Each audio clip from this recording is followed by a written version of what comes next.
Hace un poco más de medio siglo, en Caracas, Venezuela, mi madre Julieta y mi padre Jaime ensayaban con gran pasión la forma de asegurar mi llegada a la tierra.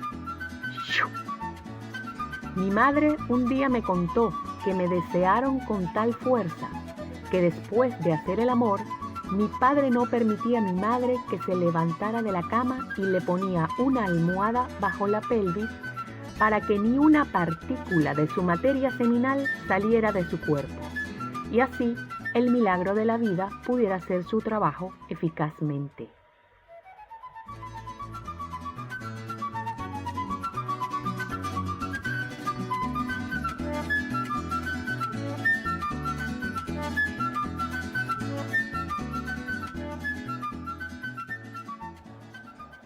Julieta era una hermosa mujer tipo indígena, de piel color café con leche claro, aunque para mí era más como un dulce de chocolate. En cambio, Jaime era todo un blanco español con visos rosados, propio de la gente de piel delicada que de puro gozar del mar le salen muchas pecas. Así que vengo de una gran pasión y de un hermoso cruce de colores de piel y culturas. Según la clasificación de castas de Latinoamérica, yo soy mestiza. ¿Qué significa el término mestizo? Del latín tardío mixticius, mixto, mezclado. Mestizo es quien nace de padre y madre de distinta raza. El término suele utilizarse para nombrar al individuo nacido de un hombre blanco y una mujer indígena, como es mi caso, o de un hombre indígena y una mujer blanca. Hay varias otras castas muy interesantes de comentar, pero en esta ponencia les vengo a hablar de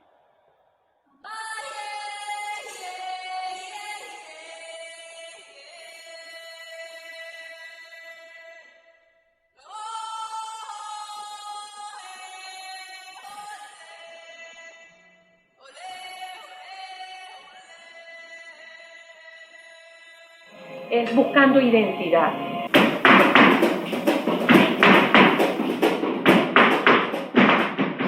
¿Cómo no querer zapatear si tengo la técnica del flamenco y soy una percusionista per se?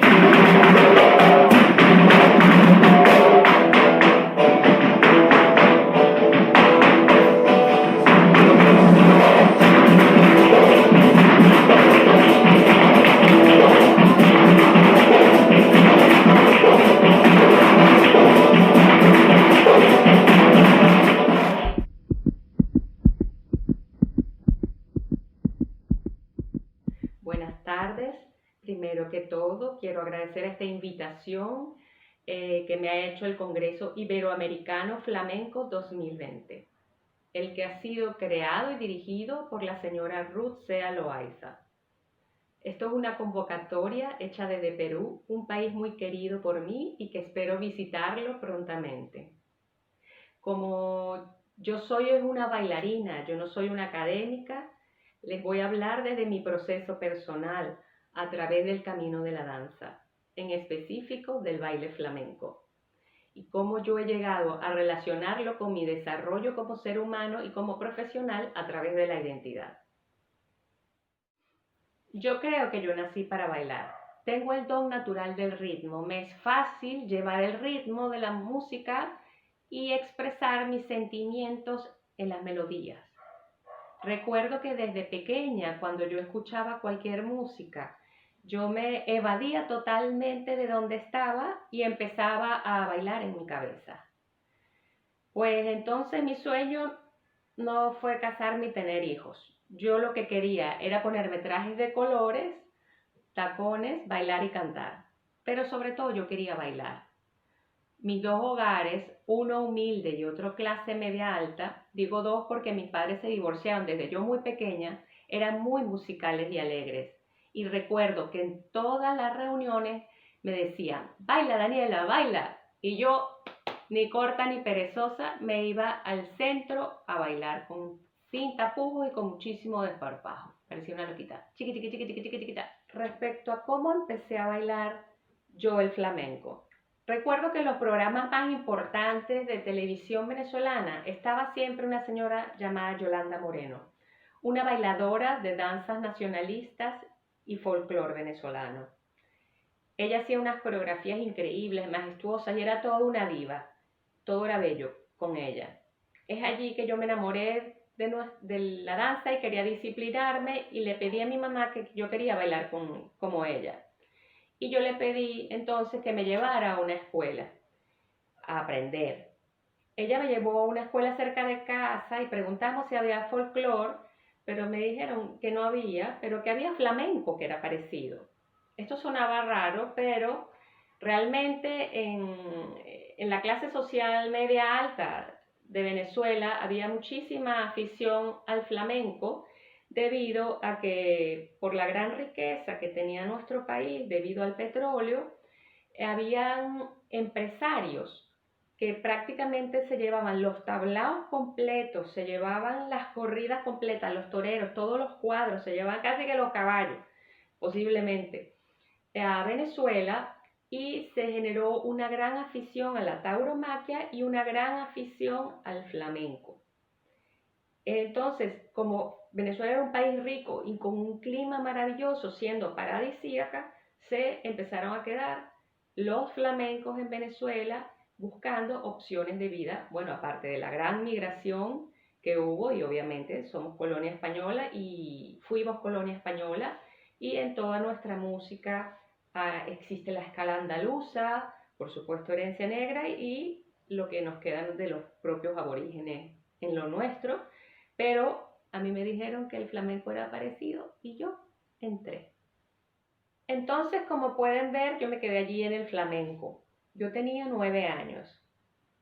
Del flamenco me atrapó la libertad de expresión, su fuerza, su intensidad, su forma de estar en la tierra, su lado salvaje, cómo exaltaba la espontaneidad, la personalidad.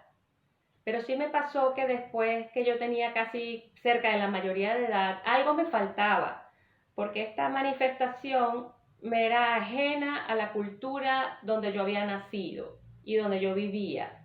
Entonces me venía a la mente una frase que mi mamá me había inculcado y me había incrustado como algo en la piel, y era que había que ser auténtico. Una persona auténtica es aquella que se comporta de la misma manera y coherente con lo que piensa y siente en cualquier situación, definiendo una personalidad propia. La autenticidad como valor y cualidad se refiere a aquellas personas que actúan y se comportan según sus ideales y sentimientos. Entonces, en esta búsqueda de la autenticidad, llegó a mí una lectura acerca de cómo nació el flamenco. Recuerdo que esto me reconcilió y me ayudó a seguir en el camino, con confianza, en el camino del flamenco. Porque yo pude saber y aprender y reconocer que el baile flamenco nace como la forma de expresión de un pueblo. Y ahí yo me identifiqué y dije, yo también soy un ser humano, yo también tengo historias que contar, y yo soy parte de un pueblo también que tiene sus historias. Y así fue como yo me reconcilié con esa parte del querer ser auténtica en el flamenco, aunque sea en una parte. Con el tiempo llegué a ser una buena exponente del baile flamenco tradicional en el continente americano. Yo era muy disciplinada, hacía exactamente lo que me decían los maestros, yo era constante, apasionada, aficionada, y aunque yo tenía muy pocos recursos para estudiar fuera de la escuela. Recuerdo que una vez me llegó un cassette que, de tanto avanzarlo y retrocederlo para sacar el paso, bueno, lo volví leña. Pero yo, aunque cumplía con los códigos tradicionales del baile flamenco, yo siempre quería recrear lo que yo había aprendido. Yo reinterpretaba cada vez de una forma diferente lo aprendido, porque yo seguía buscando, y no me encontraba, como la canción de Bebé, que dice, me busco, no me encuentro. Y así fue que me empecé como a diferenciar, ¿no? por esta búsqueda. Luego, después de 16 años, en el año 1993, me gané una beca de una fundación venezolana para seguir con mis estudios del baile flamenco en España. Y allí llegué a ser tan buena también en Madrid que fui seleccionada para ser parte del cuerpo de baile de Merche Esmeralda para el documental del director español Carlos Saura, la película Flamenco. Allí fui, aunque era el segundo único talento extranjero, bueno, junto con el director de fotografía, que era Vittorio Storaro, éramos como 3 personas nada más que éramos extranjeras en todo el documental de flamenco.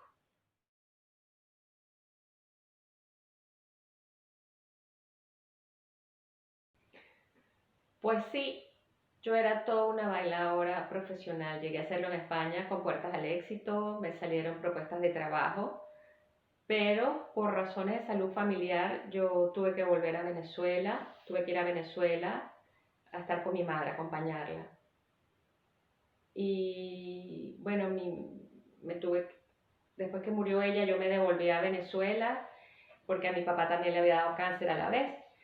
Entonces dejé las tablas cuando llegué a Venezuela porque salí embarazada, tuve a mi hijo, me casé, tuve una escuela y realmente fui feliz a rato, fui muy feliz, pero yo tenía algo internamente que me jalaba, que era esa frase de hay que ser auténtico. Y mi sueño original no era la familia, era ser una artista, una creadora de historias y y así que decidí volver a mi búsqueda de ser yo misma y no de lo que otros querían para mí. Y además me parecía un ejemplo importante para mi hijo poder darle opciones a él de él querer también buscar su propio camino. Por otro lado, desde el año 1983, más o menos, después del Viernes Negro, poquito a poco, la economía venezolana había empezado a decaer y la inseguridad social había aumentado. Tanto que a mediados de los 90, más o menos, muchísimos flamencos puros y hasta comunidades cogitanas que vivían allí se habían ido a otras tierras buscando mejores economías y condiciones de vida. La mayor parte de las personas que emigran lo hacen por motivos socioeconómicos, huyendo de la pobreza, buscando acceso al trabajo, un mejor nivel de vida, mejores condiciones de trabajo y remuneración, o en casos más críticos por cuestiones de supervivencia, como es el caso de Venezuela.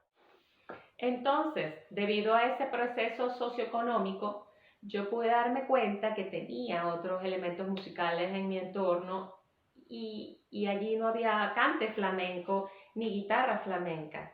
Y ahí estaba yo con un lenguaje corporal expresivo maravilloso que había aprendido y que ya era parte mía. Sin querer, queriendo, yo comencé a flamencar mi música. Yo vi que tenía toda esa maravilla alrededor y con mucho respeto y cariño. Yo no quería ser irreverente siquiera, simplemente me era natural hacerlo. Porque aunque el flamenco era para mí el muy o más importante lenguaje corporal expresivo que yo tenía, ya yo había crecido entre maracas, tambores, arpa, cantos diferentes, mi cultura local era diferente y yo la llevaba adentro. Entonces ese proceso fue natural. La mezcla era inevitable, porque así nació algo que era natural en mí y así fue que nació el flamenco latino. Porque lo que me pasó a mí es lo que pasa en la cocina muchas veces, que si no hay carne le ponemos pollo. Y así es como se ha hecho todos los procesos humanos, todas las culturas han nacido de una interacción entre un humano y lo que tenía alrededor. No fue buscando algo innovador en la danza que llegué al flamenco latino. Fue un proceso de búsqueda de verdad, porque yo me encontré desnuda, sin recursos de música flamenca en ese momento, porque había mucha demanda y poca oferta, quedaban pocos músicos, y en mi afán de autenticidad, yo, más que haber innovado en algo, yo lo que encontré fue identidad para mí. Del latín identitas. La identidad es el conjunto de los rasgos propios de un individuo o de una comunidad. Estos rasgos caracterizan al sujeto o a la colectividad frente a los demás. Así que yo era una mestiza latinoamericana y bailaba flamenco. Recuerdo que la primera vez que mostré el flamenco latino fue en el año 1998. Fuimos invitadas como escuela a un concurso festival de flamenco en Caracas y hice una banda de los pocos flamencos que quedaban en Venezuela frente a una música de músicos venezolanos que tocaron al unísono una guajira. Se justificaba porque tocaron una guajira, que es un ida y vuelta, pero era algo totalmente rompedor, porque hasta las escobillas las hicimos sobre tambores afrovenezolanos. Nosotros como artistas estábamos encantados, pero el jurado casi nos echa porque eso no era flamenco. El público estaba totalmente extrañado, aplaudía, pero realmente eso fue el principio de la escalada al clímax o a la etapa más importante de mi carrera como bailadora y bailarina.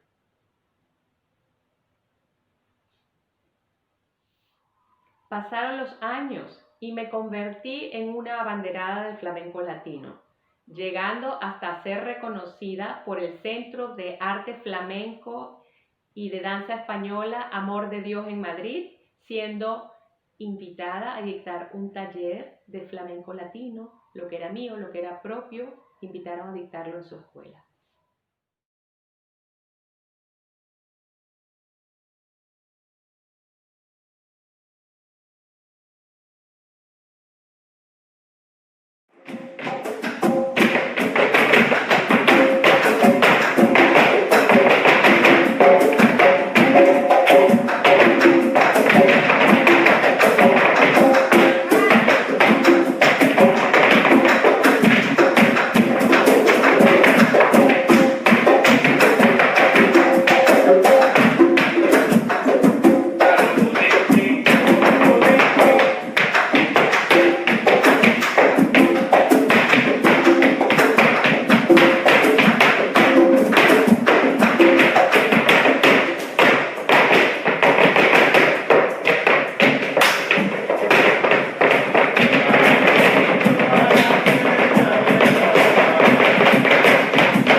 Después, verdaderamente fue una época de mucha creación, libertad y disfrute, porque podía mezclar mis pasiones.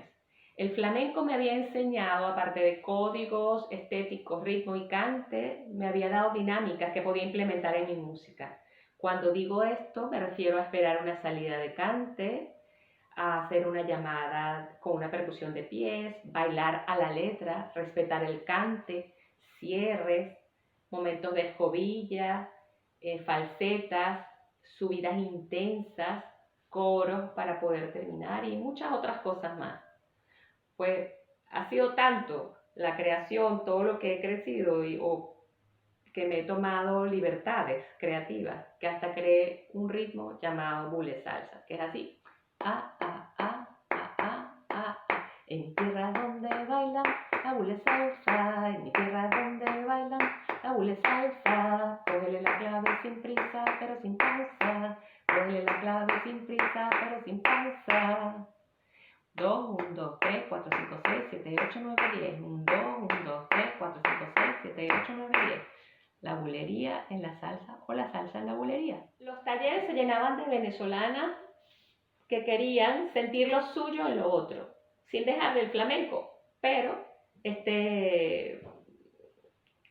pero querían, ¿cómo te digo?, sentirse cómodas con lo que ellos hacían.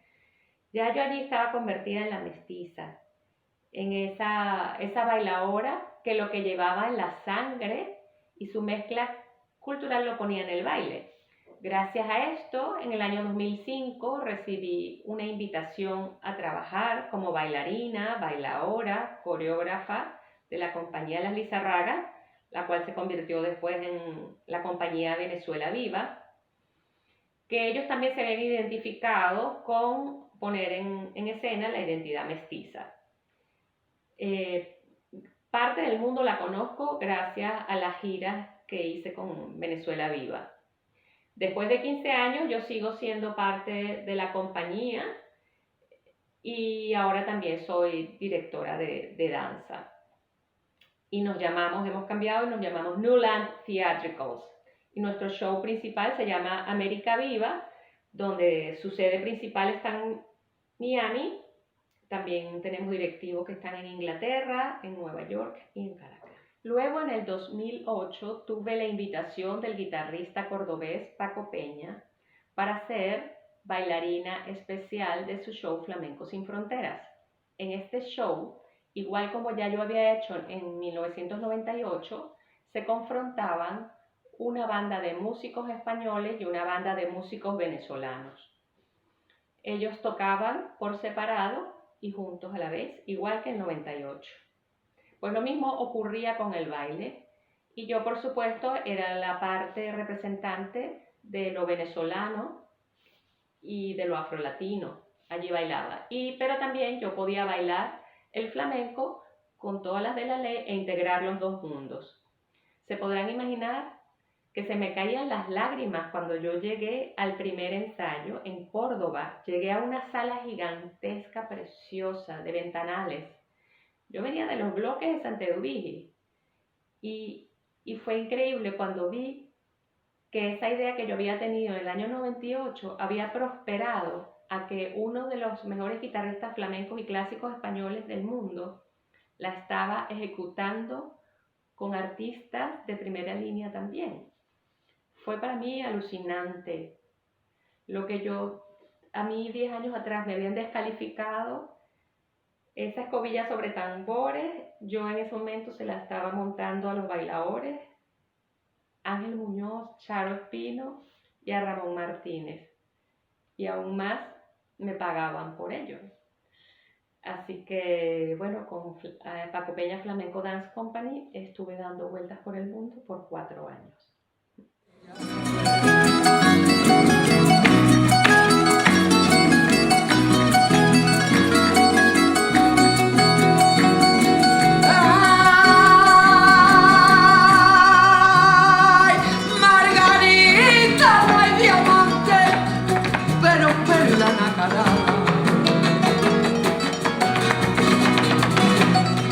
Y es isla muy apreciada por su heroísmo bastante. Y es india y reina imperante, es una hermosa flor blanca, amarilla. Y así continué entre una cosa y otra, consolidando la identidad mestiza en mis puestas en escena, hasta llegar al 2015, donde hice un monólogo llamado La Mestiza. Y así me quedé, porque nunca me había puesto un nombre artístico, pero me gustó, me sentí auténtica con ese nombre. Y bueno, nada, ya les hablé sobre La Mestiza y ahora me gustaría meterme en la parte conceptual de la segunda parte del título de esta ponencia, que es la identidad como determinante, como condicionante y determinante del desarrollo. Antes dije que identidad era el conjunto de los rasgos propios de un individuo o de una comunidad. Estos rasgos caracterizan al sujeto o a la colectividad frente a los demás. Y para seguir me voy a apoyar en el ingeniero y economista guatemalteco Giovanni Reyes, que dice que existen 2 tipos de identidad en unas reflexiones comparativas que hizo sobre la identidad y desarrollo. Estas dos identidades son la identidad propia y la identidad negociada. Identidad propia. Se entiende que la posee un grupo social y se manifiesta en una vivencia de la misma con niveles más o menos claros de conciencia. Son los elementos valorativos de la vida diaria de un grupo que se sabe original, no por el grado de diferencia con el que su identidad se manifieste, sino esencialmente por lo auténtico o genuino que resulte para el grupo y su inserción dentro de los conglomerados sociales más amplios.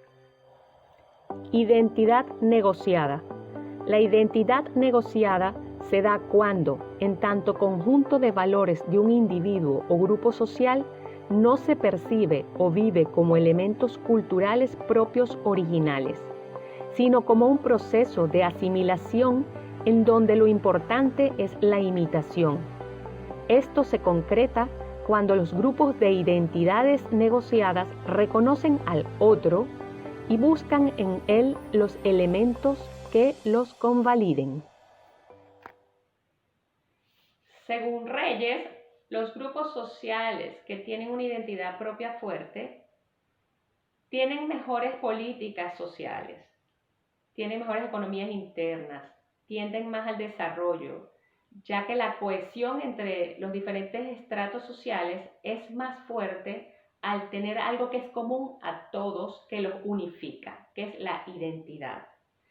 Eso no quiere decir que no hayan subculturas dentro de ellos o que no hayan diferentes clases sociales. Pero también es cierto que los grupos dominantes con identidad propia tienen más presente el generar economía interna que beneficie a todos primeramente. Recordemos el concepto de desarrollo particular que dice que la serie de condiciones para que una sociedad ofrezca crecientemente a los diferentes grupos sociales los bienes depende de su producción, o sea, lo que ellos dan o sea, es como que una retroalimentación entre por eso hacen economías internas importantes, los dominantes. Ellos están pendientes de que aquí haya una economía y que lo que esto consume sea su propia producción, o sea, su bienestar sea generado por ellos mismos. Eso ocurre en los grupos que tienen identidad propia fuerte. Ahora, los que tienen negociada, la clase dominante están menos unidas al resto de los subordinados al no identificarse con ellos de ninguna forma, ya que el modelo que ellos están copiando y que ellos quieren ser a toda costa está fuera de ellos. Necesitan de su aprobación, de la aprobación exterior. En esas sociedades, la economía interna es muy pobre. Los grupos dominantes invierten todo lo que pueden en política y comercio exterior. Quieren quedar muy bien con lo de afuera, comprando todo lo que pueden para ellos mismos ser avalados, mientras que su economía interna es más pobre por no tener producción. Esto es explicado a grandes rasgos. Si quieren profundizar un poco más, encuentran las reflexiones comparativas de Giovanni Reyes, las encuentran inmediatamente en la red. Solo con poner la palabra identidad y desarrollo les sale el PDF. Bueno, entonces ha llegado el momento de hacer un pequeño resumen y hacer conclusiones.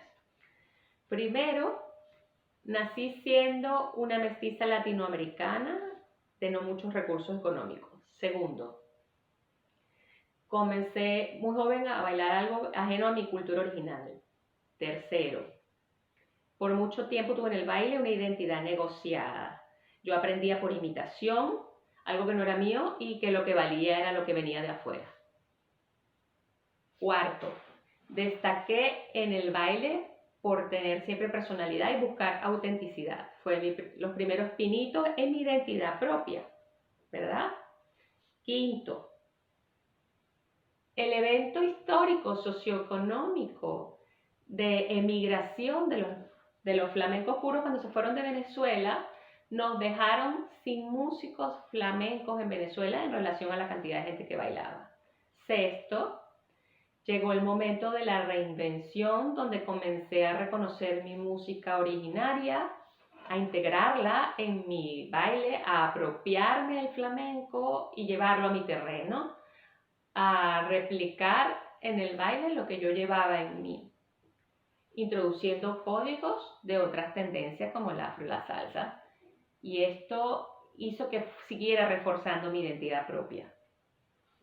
Séptimo, el desarrollo y crecimiento profesional empezó justo cuando mi identidad propia empezó a ser más fuerte, y así empezó mi desarrollo, crecimiento personal y profesional.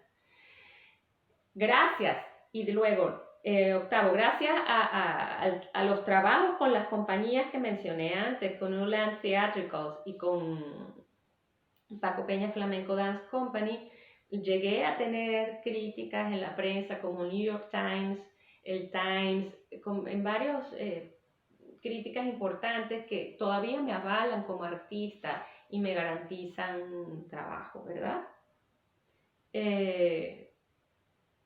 Y eso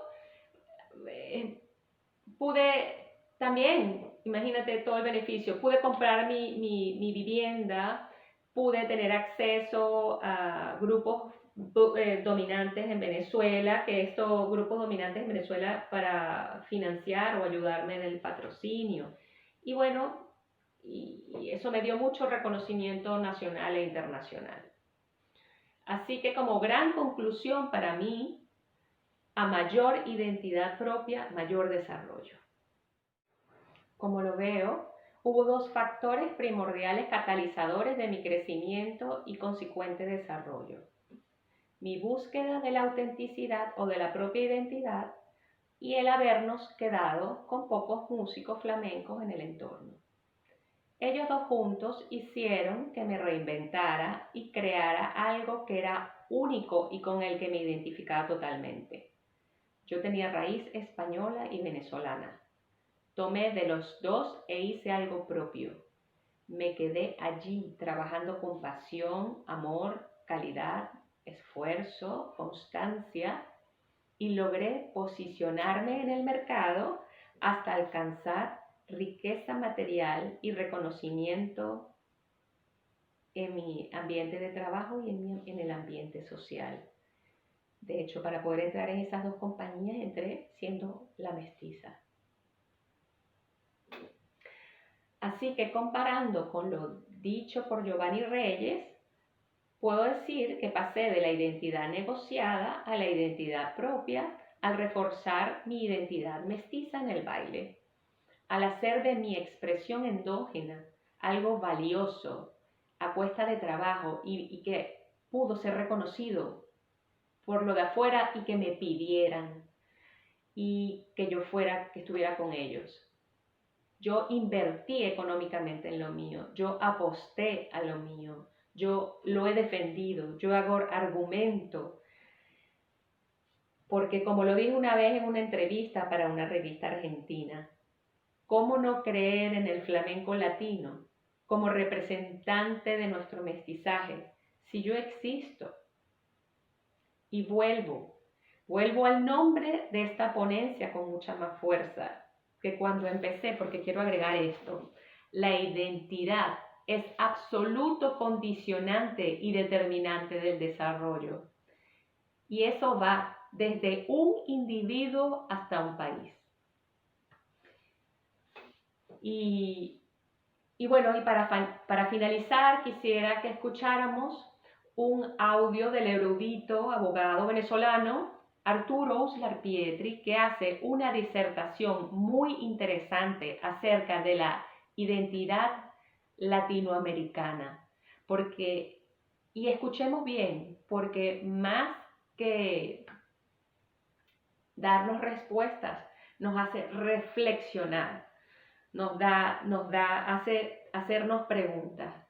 Yo realmente quiero que lo escuchen y bueno, para cerrar, porque va a cerrar el maestro, les mando Un beso, muchísimas gracias Congreso Iberoamericano de Flamenco 2020, muchísimas gracias Ruth por esto. Me parece de vital importancia que en estos tiempos los humanos hablemos más de la humanidad. Me parece que es lo más importante en estos tiempos. Gracias. Hay una vacilación sobre nuestra identidad que se podría reflejar y que incluso se refleja en el mismo hecho de que no tenemos un nombre. Se dice América Hispana, América Española, Hispanoamérica, América Latina, Indoamérica. 1000 nombres para designar una misma cosa, lo cual significa que no hay una seguridad sobre la cosa que se nombra. Desde luego América es todo el continente, pero por un azar de la historia, los Estados Unidos, que tenían cada una de sus provincias nombres propios, cuando se crearon, adoptaron como nombre Estados Unidos de América. Y eso ha traído la confusión de que para mucha parte del mundo, americanos son los ciudadanos de los Estados Unidos. Y el resto es esa cosa vaga que se llama Indoamérica, Hispanoamérica, Latinoamérica. Todos nombres insatisfactorios y que no corresponden exactamente a la cosa que se quiere designar. Esa reflexión sobre la identidad, sobre lo que somos, me ha atormentado a mí siempre. He dedicado a eso muchos años de mi vida. Se lo sigo dedicando porque considero que allí está uno de los nudos fundamentales para que nosotros entendamos no solamente lo que somos, sino el papel que nos corresponde desempeñar. Mientras un hombre tiene una vacilación sobre su identidad, tiene muchos obstáculos, muchos tropiezos, muchos inconvenientes para realizarse. Porque habría que preguntar, ¿realizarse cómo? ¿Realizar qué? Si él comienza por no saber exactamente qué es él. Los hombres no somos lo que somos por la raza, lo somos por la cultura. El problema es un proceso de mestizaje cultural, que se abre con el hecho del descubrimiento, que habría que llamar, con un nombre mucho más apropiado, el encuentro, porque fue un encuentro de culturas distintas, que no habían tenido contacto ninguno anterior, como las americanas y las europeas representadas por los españoles, y luego el aporte africano. Esa mezcla, independientemente de la mezcla racial, va a estar presente en toda la América hispana. Hay trazos de eso en la literatura, en la música, en la psicología, en la mentalidad de los hispanoamericanos, todos, independientemente del color de su piel, independientemente de la forma en que visiblemente tengan mezcla racial. Puede que tengan muy poca mezcla racial, pero tienen una profunda mezcla cultural que viene de los 3 grandes personajes de la tradición cultural. Esa peculiaridad es la que nos ha costado más trabajo identificar y definir. Y es necesario identificarla y definirla. Porque mientras los hispanoamericanos, los latinoamericanos, la gente de este nuevo mundo, no cobremos conciencia de que hemos sido la consecuencia de la creación de un nuevo mundo, de una nueva forma de la cultura humana, y que esa creación abarca todos estos pueblos, y que esa creación está en proceso, y que esa creación no podrá realizarse y completarse mientras no cobremos conciencia de cómo ha sido, cómo se caracteriza y qué nos permite y qué no nos permite hacer, vamos a estar entorpecidos para alcanzar objetivos, para alcanzar metas, para realizar sueños, porque es muy proclive a que caigamos en engaños, en desvíos, en falsificaciones. De modo que el esfuerzo que podamos hacer por tratar de conocer ese pasado, de conocer este presente, de penetrar ese fenómeno profundo y mal estudiado del mestizaje cultural hispanoamericano, mientras no hagamos eso, va a ser muy difícil que podamos incorporarnos de un modo abierto y franco a jugar el papel que podríamos y deberíamos jugar todos juntos, todos los hijos de esta inmensa comunidad, en el escenario del mundo de hoy. De modo que es una reflexión muy importante, la más importante que un hispanoamericano puede hacer en esta hora.